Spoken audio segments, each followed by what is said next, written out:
I feel like I've considered it as something that defines me before I'm a person or a kion.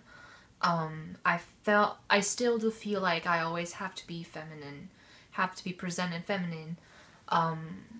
To I find myself unconsciously finding the need to please men all the time. Attractive, and I feel like I need to be nurturing, caring, lovely. And for a very long time, I felt like I could not. Well, before I came to the U.S., I felt like I could not call out on people because I had to be feminine. I think I saw femininity more in terms of like beauty as opposed to like traditional gender roles. I think in Korea there's very little discussion about how people conform or do not conform to gender roles because mostly people do, and it's not very much of a question. And the study of feminism is also very small in that. There is a certain obsession with outward appearance in Korea.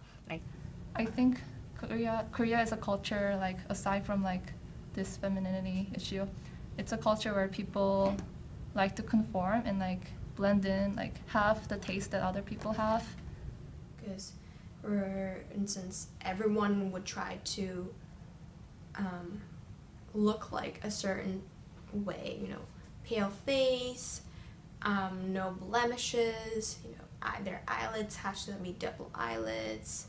It's so complex. Clear hairline, low cheek, high. I think in low cheekbones. Yeah, low cheekbones and like, which is like basically not being Asian, and jaw that looks like V line, which is like also not being Asian. Having high pointy nose, double eyelids, you know, puffy lips, very sharp chin. Though some people, you know, they could have those features, but traditionally speaking, it's less common. But then people will try to have that kind of features that's considered pretty or that's considered feminine. I think it's like looking like a white girl.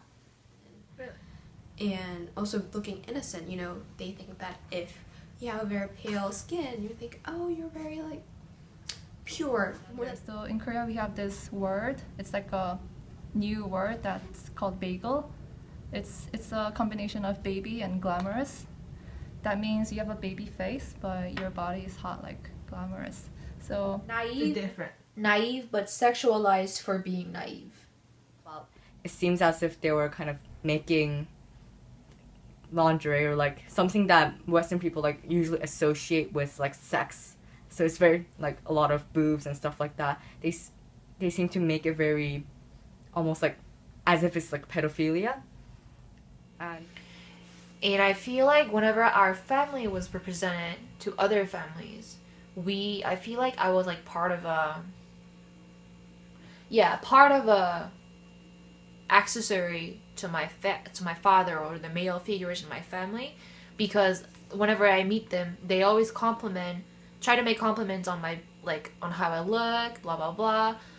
But whenever I am myself, by being myself, when I'm confident, when I'm myself, when I call out on people, when I say what I want to say, they never compliment that, right?